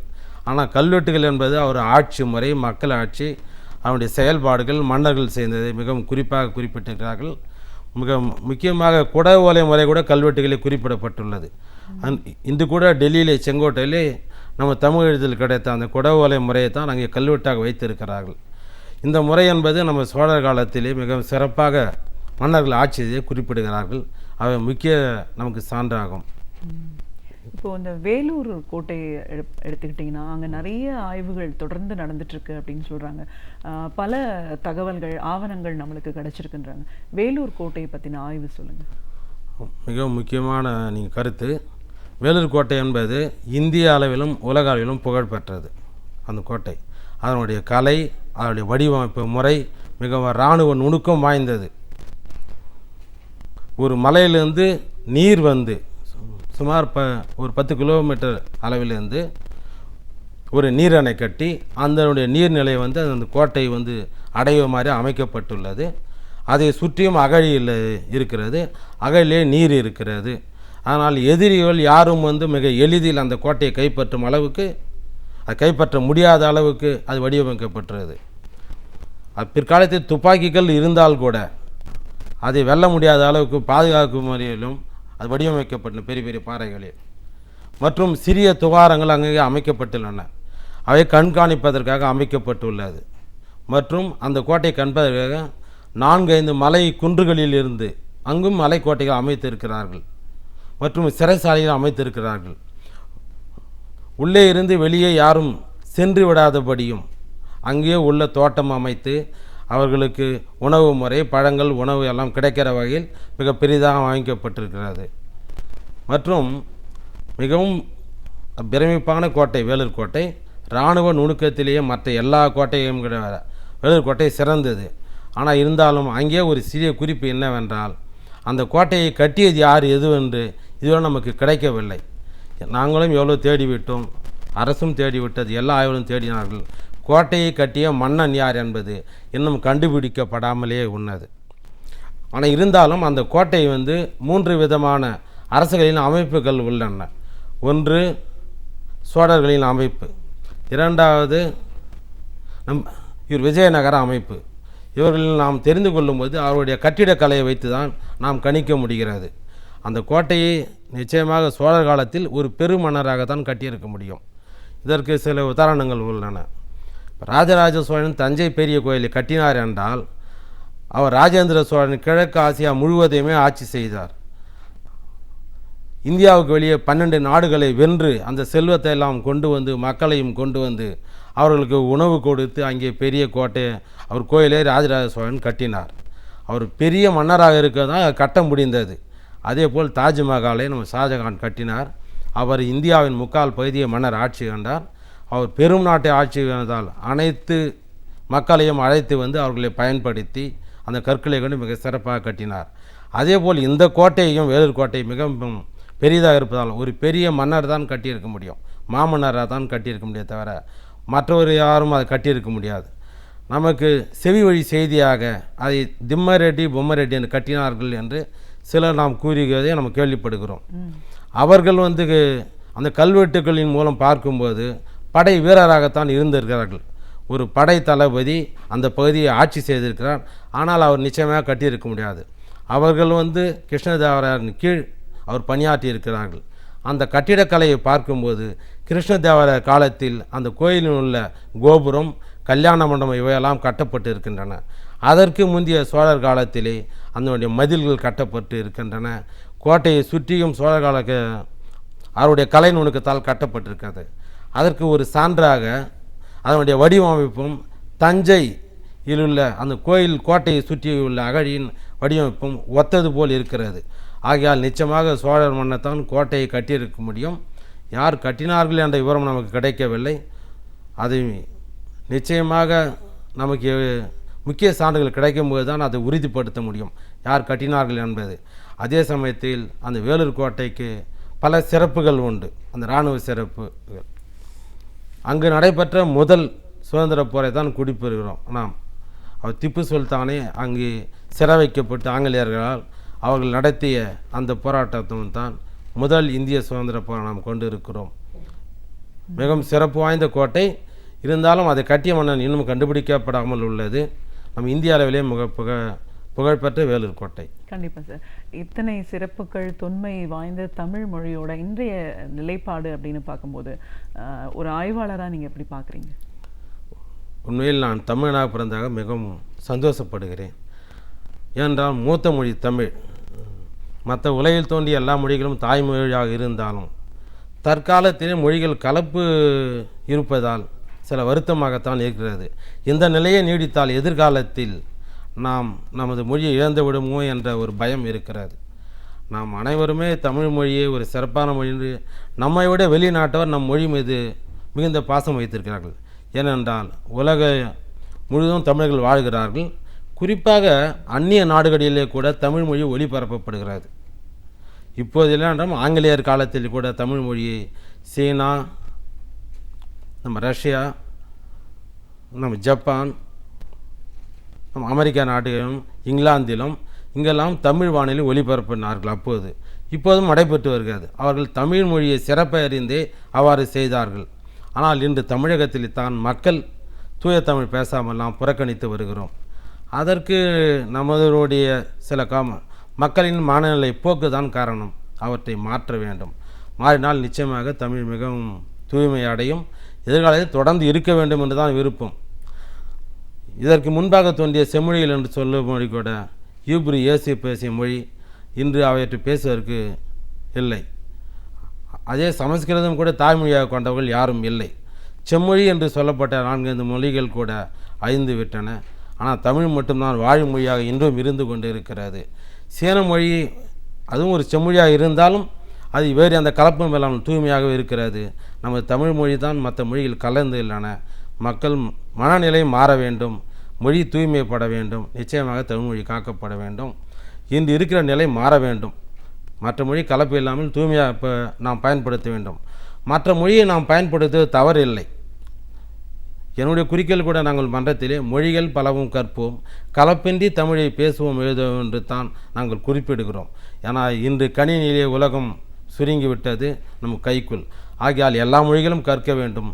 தமிழ் மொழியை நாம் தூய்மையாக பாதுகாக்க வேண்டும் என்பது என்னுடைய விருப்பம். மக்களும் அதை செய்ய வேண்டும். ஒரு தொல்லியல் கல்வெட்டு ஆய்வாளர் அப்படிங்கிற முறையில் தமிழர் நாகரீகம், தமிழர் கலாச்சாரம், பண்பாடு, இதோட தொன்மை சிறப்புகள்னு பேச ஆரம்பித்தோம். அதில் குறிப்பிட்டு சொல்லணும் அப்படின்னும்போது மொழி பற்றின ஒரு சிறப்புகள், மனிதன் பேசிய முதல் மொழி தமிழ் அப்படின்னும்போது இது எந்த அளவுக்கு இன்றைக்கி மருவி இருக்குது, மற்ற மொழிகளோட கலப்பெல்லாம் எந்த காலகட்டத்தில் வந்துச்சு, இதையெல்லாம் பார்க்கும்போது இது எல்லாத்துக்கும் ஒரு தாய்மொழியாக தமிழ் எப்படி விளங்குச்சு, இன்றைக்கி எவ்வளோ ஆய்வுகள் இங்கே நடந்துட்டுருக்கு, கல்வெட்டுகள் மூலமாகவும் செப்பேடுகள் மூலமாகவும் தமிழ் மொழியோட சிறப்புகளையும் தொன்மைகளையும் நம்ம எவ்வளோ தூரம் இன்னைக்கு வரைக்கும் அறிஞ்சு வச்சுட்டு இருக்கோம். ஒரு மாற்றம் அப்படின்னு வரும்போது மற்ற மொழிகளோட தேவைகளும் இன்னைக்கு அவசியம் அப்படின்னாலும் தனித்தமிழ் எவ்வளோ தூரம் முக்கியத்துவம் வாய்ந்தது, கலப்பு இல்லாமல் ஒரு மொழியை பேசணும் அப்படின்னும் போது இன்னைக்கு நம்ம சொல்ல வேண்டிய அவசியத்தில் ஏன் இருக்கோன்னு பல கருத்துக்களை எங்களோட நீங்கள் முழுமையாக பகிர்ந்ததுக்கு நன்றி. நன்றி, வணக்கம். நாம் அறிந்திருக்க வேண்டிய பல அரிய தகவல்களை அழகிய தமிழில் தொகுத்து ஒவ்வொரு நாளுமே பேராசிரியர் சுபவீர பாண்டியன் அவர்கள் இனிமையாக வழங்கி கொண்டிருக்கிறார். அந்த வகையில் இன்றைக்கு என்ன பயனுள்ள தகவல்களை நமக்காக கொண்டு வந்திருக்கிறார் என்பதை கவனிக்கலாம். நிகழ்ச்சியில் அடுத்த பகுதியாக வரவிருப்பது ஒன்றே சொல் நன்றே சொல்.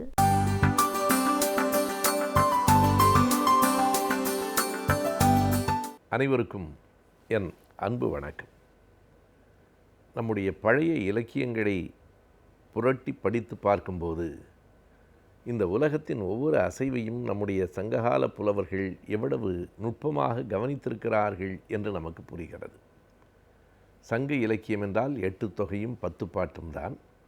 அந்த 8 தொகையுள் ஒரு நூலான குறுந்தொகையில் இருக்கிற சில பாடல்கள் மிக நுட்பமான உவமைகளை தம்முள் கொண்டிருக்கின்றன. அந்த உவமைகளே அந்த புலவர்களினுடைய அவதானிப்பு, கவனிப்புக்கு ஒரு சிறந்த எடுத்துக்காட்டாகவும் இருக்கின்றன. அது மட்டுமல்லாமல் சில உளவியல் உண்மைகள் அந்த பழம்பாடல்களில் எவ்வளவு இலகுவாக வெளிப்பட்டிருக்கின்றன என்பதையும் நம்மால் பார்க்க முடிகிறது. சங்ககால புலவர்களிலே புகழ்பெற்ற ஒரு பெண்பார் புலவர் வெள்ளி வீதியார்.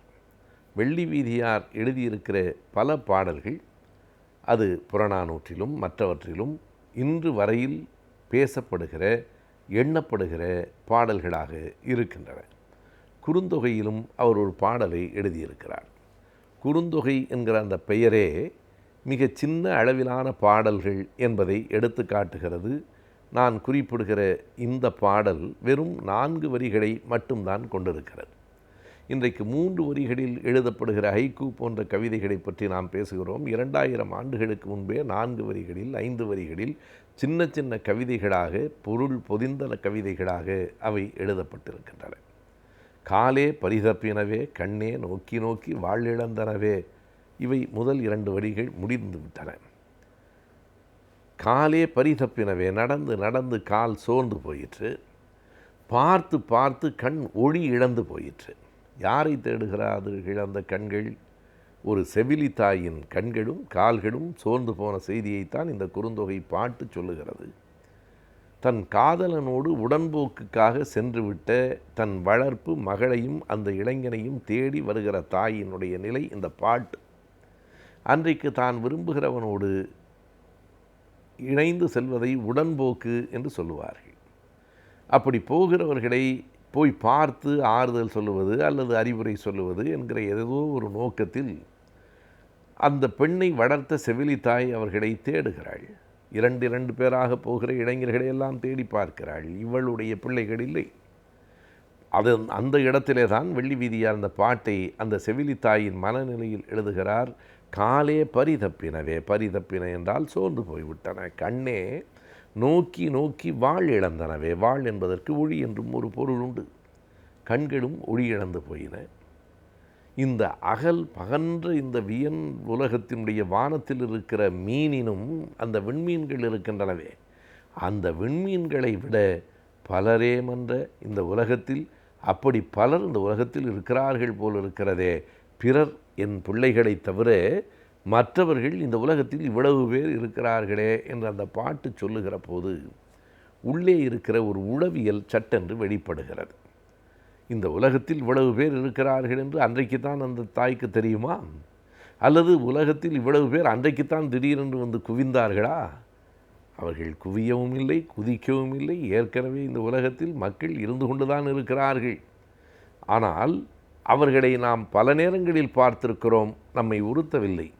இப்போது குறிப்பிட்ட 2 பேரை தேடுகிற போது அவர்களை தவிர மற்றவர்களெல்லாம் கண்களில் படுகிறார்களே, அந்த நேரத்திலே தான் அடடா, உலகத்தில் இவ்வளவு மக்கள் இருக்கிறார்களே, நம் பிள்ளைகளைப் போலவே பலரும் இருக்கிறார்களே, அந்த விண்மீனை விட கூடுதலாக மக்கள் இருக்கிறார்களே என்று சொல்லுவது, நாம் எதனை தேடுகிறோமோ அது கிடைக்காத நேரத்தில் தான் தேடாதவைகளெல்லாம் கண்களிலே படும். அப்படி நாம் யாரையும் தேடவில்லை என்றால் இயல்பாக வந்து போகிற மக்கள் இவ்வளவு பேர் இருக்கிறார்களே என்று ஒரு வியப்பை நமக்குள் ஏற்படுத்தி இருக்காது. இது மனத்தின் இயல்பு. ஒரு பேருந்துக்காக காத்திருக்கிற போது நாம் எதிர்பார்க்கிற பேருந்தை தவிர எல்லா பேருந்துகளும் வருகின்றனவே என்று கருதுவோம். ஆனால் இயல்பாக ஒவ்வொரு நாடும் மற்ற பேருந்துகளும் வந்து கொண்டுதான் இருக்கின்றன. நாம் ஒன்றை எதிர்பார்த்து காத்திருக்கிற நேரத்தில் அதை தவிர மற்றவைகளெல்லாம் வருகின்றனவே என்று நாம் எண்ணுவதைப் போல, இப்படி ஒரு உளவியல் அடிப்படையில் இந்த செய்தியை 4 வரிகளில் மிக அழகாக இந்த உலகத்தில் இவ்வளவு பேர் இருக்கிறார்களா என்று கருதி பார்க்கிற அந்த பார்வை இருக்கிறதே, அந்த பார்வையே மனித மனத்தினுடைய இயல்பை மிக தெளிவாக வெளிக்காட்டுகிற பாட்டாக இருக்கிறது. அப்படித்தான் அந்த குறுந்தொகையிலே வருகிற பல்வேறு பாடல்களை நாம் சொல்லலாம். இன்னொரு பாட்டை சொல்ல வேண்டுமானால் அந்த பாடல் ஒரு உவமையை தருகிறது. அந்த உவமை மிக வித்தியாசமாக இருக்கிறது. அந்த பாட்டை எழுதியவர்கள் யார் என்று தெரியவில்லை. வேறு வழியின்றி அந்த உவமையினாலேயே அந்த புலவரின் பெயர் சொல்லப்படுகிறது. நம்ம எல்லோருக்கும் தெரிந்த ஒரு குறுந்தொகை பாட்டு, திருமண வீடுகளிலெல்லாம் சொல்லப்படுகிற பாட்டு, யாயும் யாயும் யாராகியரோ என்பது. செம்புல பெயர் நீர் போல நிலமும் நீரும் போல இணைய வேண்டும் என்பதனாலே அந்த பாட்டை எழுதியவனுடைய பெயரே செம்புல பெயல் நீரார் என்று சொல்லுவது போல இந்த பாட்டிலும் அவருடைய பெயர் தெரியாமல் மீனெறி தூண்டிலார் என்று இருக்கிறது. அது என்ன மீனெறி தூண்டில்? யானே ஈண்ட ஏனே என் நலனே ஆண்டு கானகத்தில் அவனோடு சென்றது என்று அந்த பாட்டு வரும். நான் இங்கே தான் இருக்கிறேன், ஆனால் என் மனம் அவனோடு போய்விட்டது. சென்ற பாடலிலும் நாம் பார்த்தோம், ஒரு மனத்தின் இயல்பை அந்த பாட்டு சொன்னது. மனம் பற்றிய பார்வையை இந்த பாட்டு சொல்லுகிறது. நான் இங்கே தான் இருக்கிறேன், ஆனால் என் மனம் போய்விட்டது. நீங்கள் எண்ணி பார்த்தால் நம் உடல் உறுப்புகளில் அவை வெளியில் இருக்கிற புற உறுப்புகளோ உள்ளே இருக்கிற அக உறுப்புகளோ நம்மை விட்டு போய்விடாது. நாம் இங்கே இருந்தால் நம் கை இங்கே தான் இருக்கும், நம் கால் இங்கே தான் இருக்கும், உள்ளே இருக்கிற ஈரல் இங்கே தான் இருக்கும், உள்ளே இருக்கிற இதயம் இங்கே தான் இருக்கும். ஆனால் இந்த மனம் மட்டும் நான் இங்கே இருக்கிறேன், ஆனால் அது எங்கோ போய்விடுகிறது. யானே ஈண்ட ஏனே இங்கே தான் இருக்கிறேன், ஆனால் என் நலனே, என்னுடைய நலம், என்னுடைய மனம் எல்லாம் அவனோடு போய்விட்டது. எப்படி போய்விட்டது தெரியுமா? அந்த உவமை தான் அந்த குறுந்தொகை பாட்டின் அழகு. அந்த புலவர் சொல்லுகிறார், அவர் ஆணா பெண்ணா என்று கூட தெரியவில்லை. யானை ஒரு மூங்கிலை வளைத்து விட்டு திடீரென்று விட்டு விடுமானால் அந்த மூங்கில் சட்டென்று மறுபடியும் நிமிர்ந்து நிற்கும். அது எப்படி தெரியுமா? மீன் பிடிக்கிறவர்கள் அப்படியே அமர்ந்து கொண்டிருப்பார்கள். மீன் சிக்கிவிட்டால் சட்டென்று அந்த தூண்டிலை மேலே இழுப்பார்களே, அதுபோல இந்த மூங்கில் போகிறது. 3 உவமைகள் அடுக்கடுக்காக சொல்லப்படுகின்றன. யானை அந்த பசுந்தழையை அந்த மூங்கிலை விட்டால் அந்த மூங்கில் விற்றென்று மேலே போகும். அது எப்படி இருக்கிறது என்றால், மீன் தூண்டிலில் மாட்டிய உடனே சட்டென்று அந்த தூண்டில் மேலே வருமே, அப்படி இருக்கிறது. அந்த விரைவு மீன் தூண்டில் என நிவக்கும் அந்த விரைவை போல அவன் போனான். போன உடனே என் மனமும் அவனோடு சட்டென்று போய்விட்டது. என் நலம், என் மனம் எல்லாம் சட்டென்று போய்விட்டது. எப்படி?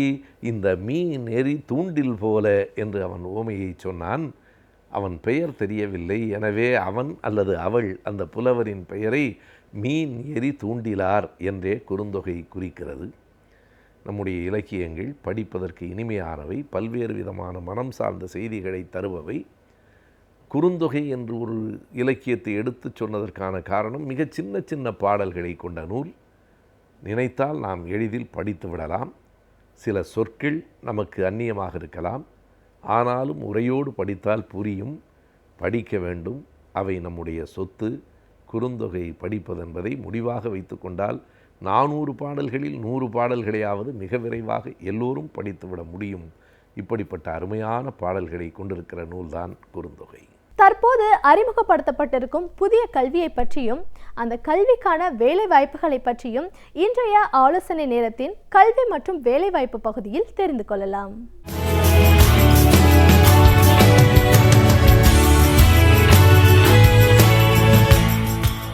வணக்கம்.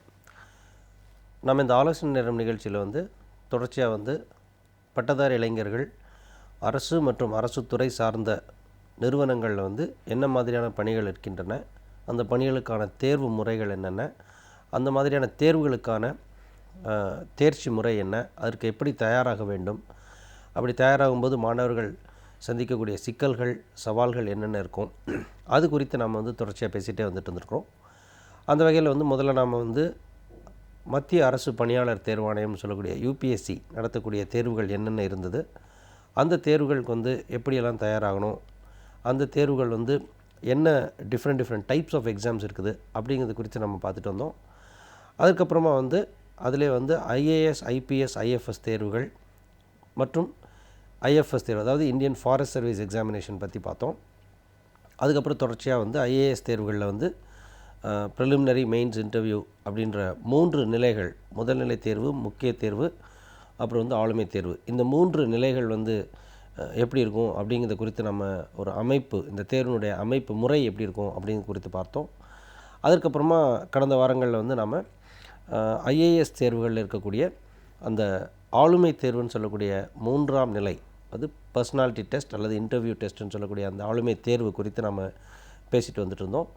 அதில் மாணவர்கள் அந்த ஆளுமை தேர்வில் ஆளுமை தேர்வின் போது சந்திக்கக்கூடிய பிரச்சனைகள், சவால்கள் என்ன, அதை எப்படி வந்து ஓவர் கம் பண்ணுறது அப்படிங்கிறது குறித்து நாம் பேசணும். அது மாணவர்களுக்கு இருக்கக்கூடிய மிகப்பெரிய சந்தேகங்கள், அதாவது டவுட்ஸ் அப்படின்னு சொல்லுவோம் இல்லையா, எல்லா கேள்விக்கும் நான் விடையளிக்க வேண்டுமா, எனக்கு விடையளிப்பதற்கான சந்தர்ப்பம் எப்படி வழங்கப்படும், அதனை எப்படி பயன்படுத்தணும், எனக்கு ஒரு கேள்விக்கு பதில் தெரியலன்னா தெரியலனே சொல்லலாமா, தெரியலன்னு சொல்லும்போது அதை போர்டு எப்படி எடுத்துப்பாங்க, அதிலிருந்து எனக்கு என்ன மாதிரியான ஒரு மன அழுத்தம் ஏற்படும், அந்த மாதிரி மன அழுத்தம் ஏற்பட்டால் என்ன செய்யணும், இந்த மாதிரி விஷயங்கள் குறித்து நம்ம பேசணும்.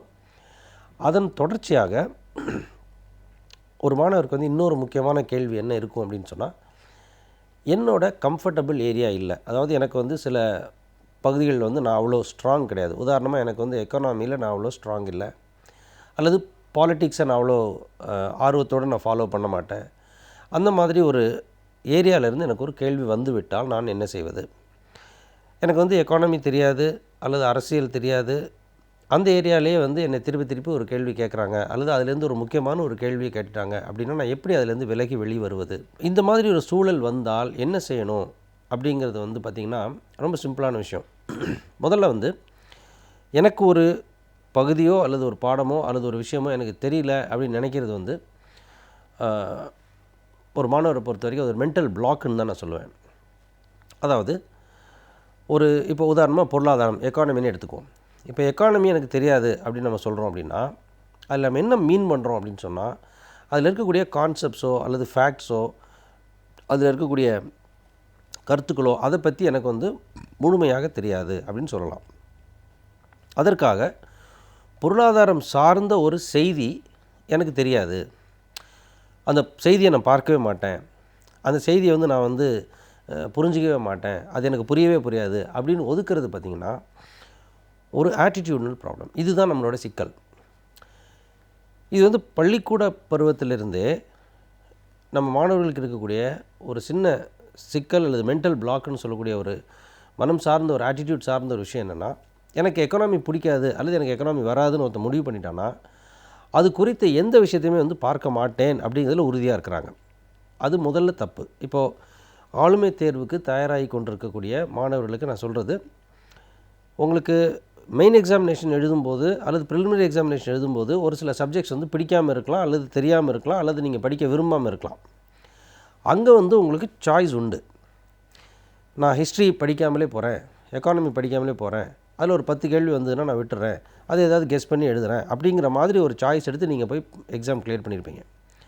ஆனால் ஒரு ஆளுமை தேர்வில் வரும்போது அந்த இடத்துல உங்களோட ஆளுமை பரிசோதிக்கப்படுகின்றதே தவிர உங்களுடைய அறிவு அல்ல. இப்போ நாலேட்ஜ் அப்படிங்கிறத விட உங்கள் நாலேட்ஜ் வந்து ஆல்ரெடி வந்து பரிசோதித்து அதை வந்து டெஸ்ட் பண்ணியாச்சு, அது ஆல்ரெடி வந்து நீங்கள் மெரிட்டோரியஸ்னு ப்ரூவ் பண்ணிட்டீங்க, அதனால தான் இன்டர்வியூவில் வந்து உட்காந்துருக்கீங்க. ஸோ இந்த இடத்துல எனக்கு எக்கானமி பிடிக்காது, எனக்கு பாலிட்டிக்ஸ் பிடிக்காதுன்னு சொல்கிறது வந்து ஒரு பர்சனாலிட்டி இஷ்யூவாக தான் போர்டு பார்க்குமே தவிர அது ஒரு நாலேட்ஜ் இஷ்யூவாக பார்க்க மாட்டாங்க. உங்களுக்கு எக்கானமி வராது அப்படின்னாலோ அல்லது பாலிட்டிக்ஸ் எனக்கு பிடிக்காது அப்படின்னு சொன்னாலோ அதற்காக அது சார்ந்த எந்த விஷயத்தையும் நான் தெரிந்து கொள்ளாமலே இருப்பேன், அதை ஒதுக்கி விடுவேன் அப்படின்னு சொல்கிறது வந்து ஒரு நல்ல ஆளுமையினுடைய ஒரு நல்ல பர்சனாலிட்டியினுடைய டைமென்ஷனோ அல்லது ஒரு நல்ல ஆளுமையினுடைய அங்கமாகவோ அது கருதப்பட மாட்டாது. எக்கானமிக் ஏரியாவில் வந்து எக்கானமியிலேருந்து எனக்கு பிடிக்கல, எனக்கு அது வந்து வராதுன்னு சொல்லும்போது அது குறித்த செய்திகள், அது சார்ந்த செய்திகளை நீங்கள் தெரிந்து வைத்துக்கொண்டு எனக்கு அதற்கான பின்புலம் தெரியாது, சப்ஜெக்ட் மேட்டர் தெரியாது, எனக்கு அது முழுமையாக புரியாதுன்னு சொன்னீங்கன்னா அது வேறு. இல்லை எனக்கு அந்த ஏரியாவே எனக்கு பிடிக்காது, எனக்கு அந்த ஏரியாவே வராது அப்படின்னு அவாய்ட் பண்ணுறது ஒரு அவாய்டன்ஸ் பிஹேவியராகத்தான் பார்க்கப்படும். ஸோ இது ஒரு விஷயம் நல்லா தெரிஞ்சுக்கணும். ஸோ இன்டர்வியூ அப்படின்னு வரும்போது அந்த இடத்துல நீங்கள் வந்து உங்களுடைய பர்சனாலிட்டியை வெளிப்படுத்தும் போது நெகட்டிவான பர்சனாலிட்டியை வெளிப்படுத்தக்கூடாது. ஆனால் நீங்கள் படிக்கிற போதே, தேர்வுக்கு தயாராகின்ற போதே உங்களுக்கு வீக் ஏரியான்னு வர்ற வீக் ஏரியா அப்படின்னு நீங்கள் நினைக்கக்கூடிய விஷயங்களில் நியூஸ் என்னன்னு ஃபாலோ பண்ணுங்கள், அதை தெரிஞ்சுக்காமல் போகாதீங்க. இது முதல் விஷயம். நான் முதல்ல சொல்ல விரும்புகிறது இதுதான். எனக்கு இது வராதுங்கிறதுக்காக அந்த சப்ஜெக்டை முழுமையாக ஒதுக்க வேண்டாம்ங்கிறது என்னுடைய பாயிண்ட். சரி, நான் ஒதுக்கலை சார், ப்ரிப்பேர் பண்ணுறேன், ஆனால் அந்த செய்தியை நான் படிக்கும்போது அந்த செய்தியை உள்வாங்கக்கூடிய புரிந்து கொள்ளக்கூடிய திறன் எனக்கு வேணும்ல. அப்படி இந்த திறன் இல்லைன்னா எனக்கு அந்த சப்ஜெக்ட் பிடிக்காதுன்னு அந்த திறனே இருக்காது இல்லையா. அதுலேருந்து ஒரு கேள்வி கேட்டால் எப்படி முழுமையான ஒரு பதிலை சொல்ல முடியும்? பிரச்சனையே இல்லை. நீங்கள் இன்டர்வியூ போர்ட்லேயும் இந்த ஏரியா எனக்கு வந்து கொஞ்சம் வீக் ஏரியா தான், எனக்கு அவ்வளோவா வந்து எனக்கு வந்து புரியாத ஒரு ஏரியாவாக தான் இருக்குது, ரொம்ப ஃபண்டமெண்டல்ஸ் வந்து நான் ஸ்ட்ரகிள் பண்ணேன், பட் இந்த நியூஸ் அப்படிங்கிற விஷயத்தை நான் பார்த்தேன், அதில் எனக்கு இவ்வளோ தான் தெரியும் அப்படிங்கிறத நீங்கள் தெளிவாக கூறலாம். உதாரணமாக ஜிஎஸ்டி பற்றி ஒரு நியூஸ் வருது. ஜிஎஸ்டிங்கிற குட்ஸ் அண்ட் சர்வீசஸ் டேக்ஸ் பற்றி தொடர்ச்சியாக நியூஸ் வந்துக்கிட்டே இருக்குது. உங்களுக்கு ஜிஎஸ்டி அப்படிங்கிற கான்செப்டோ அல்லது அதுக்கு பின்னாடி இருக்கக்கூடிய பொருளாதாரம் சார்ந்த கான்செப்ட்ஸோ பிரின்சிபல்ஸோ உங்களுக்கு புரியலை. ஏன்னா உங்களுக்கு பொருளாதாரம், நீங்கள் சயின்ஸ் பேக்லேருந்து வர்றீங்க, ஹியூமனிட்டிஸ் உங்களுக்கு புரியலைன்னு வச்சுக்கலாம். இன்டர்வியூ போர்டில் ஜிஎஸ்டி பற்றி நீங்கள் என்ன நினைக்கிறீங்க, அல்லது தமிழ்நாடு மாதிரியான அரசாங்கங்கள் ஏன் வந்து மாநிலங்கள் வந்து ஏன் ஜிஎஸ்டி எதிர்க்கிறாங்கன்னு ஒரு கேள்வி கேட்குறாங்க. தாராளமாக நீங்கள் அந்த இடத்துல ஒத்துக்கலாம். சார் எனக்கு வந்து ஜிஎஸ்டி அப்படின்ற விஷயம் வந்து பார்த்தேன், அது குட்ஸ் அண்ட் சர்வீசஸ் டேக்ஸ்னு சொன்னாங்க, அது வந்து பொதுவாக வந்து எல்லா இருக்கக்கூடிய அந்த இன்டைரக்ட் டேக்ஸஸ் எல்லாத்தையும் ஒரே டேக்ஸாக மாற்றக்கூடிய ஒரு டேக்ஸ் ரெஜிம் அப்படின்னு சொன்னாங்க. எனக்கு அது எப்போயுமே வந்து ஒரு அதை புரிந்து கொள்வது வந்து எனக்கு கொஞ்சம் கடினமான விஷயமாக தான் இருந்திருக்குது. ஏன்னா நான் பெரும்பாலும் வந்து நான் சயின்ஸ் பேக்ரவுண்ட்லேருந்தே வந்துட்டதுனால எனக்கு எக்கானமிங்கிறது புரிஞ்சுக்கிற கொஞ்சம் கஷ்டமாக தான் இருந்துச்சு. ஸோ எனக்கு இந்த அளவுக்கு தான் தெரியும். ஏன் அவங்க எதிர்க்கிறாங்க அப்படிங்கிறத பற்றி என்னால் முழுமையாக புரிஞ்சுக்க முடியல. ஆனால் அவங்க என்ன சொல்கிறாங்க, எங்களுடைய வருமானம், எங்களுக்கான வரி வருமானம் வந்து குறைந்துவிடும் அப்படின்னு அந்த மாநிலங்கள்லாம் வந்து பயப்படுறாங்க. இதுதான் எனக்கு தெரியும், இவ்வளோ தான் விஷயம். இதை கூறுகிற போது போர்டு வந்து என்னடா இவன் இன்டர்வியூ வரைக்கும் வந்த ஒரு பையன் இவனுக்கு இது கூட தெரியாதா அப்படின்னு எடுக்க மாட்டாங்க. நீங்கள் உண்மையை பேசுவதற்காக உங்களுடைய ஆளுமை சரியான ஆளுமை என்று கணிக்கப்படும். ஏன்னா இந்த இடத்துல வந்து நீங்கள் என்ன நினைக்கிறீங்களோ, என்ன உண்மையோ அதை தெளிவாக கூறுகிறீர்கள். தேவையில்லாமல் அந்த இடத்துல ஒரு பொய்யான பதிலை சொல்கிறதோ அல்லது எனக்கு தெரியல அப்படின்னு வந்து ஒரு மழுப்பலான ஒரு பதிலை சொல்கிறதோ அவாய்ட் பண்ணிவிட்டு உண்மையை சொல்லுகிற போது நிச்சயம் வந்து உங்களுக்கு மார்க் வாங்குறதுக்கான வாய்ப்பு அதிகம். ஏன்னா போர்டு வந்து என்றைக்குமே வந்து உங்களை தவறாக கணிக்க மாட்டாங்க. சரி, அதுக்கப்புறமும் வந்து என்னை ஸ்ட்ரெஸ் பண்ண என்ன சார் பண்ணுவாங்க, சில நேரங்களில் அதுவும் ஆகும். சில நேரங்களில் வந்து இன்டர்வியூவில் என்ன சொல்லுவோம்னா ஸ்ட்ரெஸ் இன்டர்வியூ அப்படின்னு ஒரு இன்டர்வியூ சொல்லுவோம். ஸோ சில நேரங்களில் எனக்கு தெரியலன்னு சொன்னதுக்கப்புறம் போர்டு ஒரு அழுத்தம் கொடுக்கறதுக்கான வாய்ப்புகளும் உண்டு. அப்படி ஒரு போர்டு வந்து அழுத்தம் கொடுக்க தொடங்கிட்டாங்கன்னா அந்த இன்டர்வியூ ஸ்ட்ரெஸ் இன்டர்வியூவாக மாறும். அப்படி ஸ்ட்ரெஸ் இன்டர்வியூவாக மாறுச்சுன்னா அதை எப்படி ஹேண்டில் பண்ணும் அப்படிங்கிறது நம்ம அடுத்த நிகழ்ச்சியில் விரிவாக பேசலாம். நன்றி, வணக்கம்.